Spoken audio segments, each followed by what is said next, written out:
ইব্রাহিম ইবনে Adham রাহিমাহুল্লাহর কাছে এক ব্যক্তি আসলো, আসার পরে জিজ্ঞাসা করলো, আমি তো পাপ করি, তাহলে পাপ থেকে বাঁচবো কিভাবে? তখন তিনি বললেন, পাপ থেকে বাঁচার জন্য তুমি 5টা প্রশ্নের উত্তর দেবে, তাহলে তুমি পাপ থেকে বাঁচতে পারবে। কিভাবে? যখন তুমি গুনাহ করবে তখন আর আল্লাহর দেওয়া রিজিক খাবে না।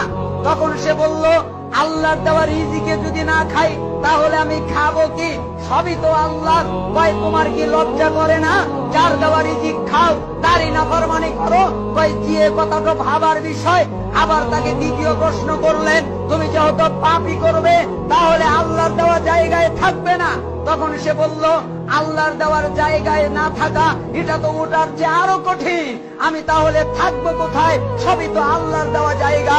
তখন বলল, তুমি আল্লাহর দেওয়ার জায়গায় থাকবে আর আল্লাহর জমিনেই তার পাপ করবে। তোমার কি লজ্জা করে না?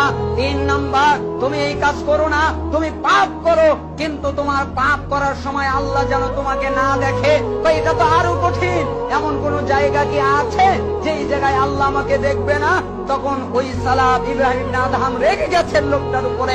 আরে নেমো খারাম, শোনো, তুমি আল্লাহর দেওয়ার রিজিক খাও, আল্লাহর দেওয়ার জায়গায় থাকো, আবার আল্লাহকে দেখা দেখায় পান করো, লজ্জা করে না?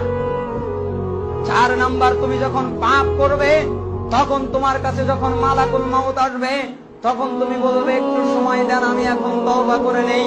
তখন সে বলল, মালাকুল মউত তো আমাকে সময় দেবে না।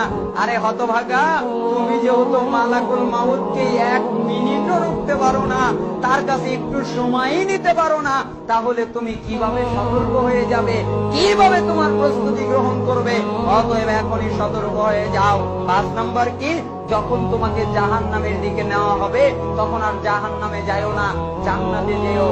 আমার তো ওই ক্ষমতা নাই। তো তোমার যদি জাহান্নাম থেকে বের হওয়ার ক্ষমতা নাই থাকে তাহলে তুমি কেন পাপ করো?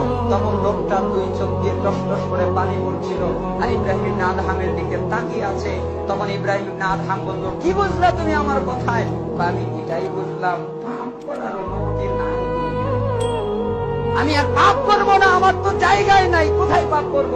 আমার তো এমন কোন জায়গায় নাই। আজরাইল কখন আসবে তাও জানি না। আমাকে জাহান্নামে নিয়ে গেলে আমি তো ব্যাক করতে পারবো না, আর আমি পাপ করব না। এরপরের থেকে ওনার মৃত্যুর আগ পর্যন্ত কেউ ওনাকে পাপ করতে দেয় না। এরা ছিল সালাফ, এরা ছিল ইমানদার, এরা ছিল মুত্তাকি, আর আমরা সবাই ধোঁকাবাজ হচ্ছি। আল্লাহ তাআলা আমাদের ক্ষমা করুন।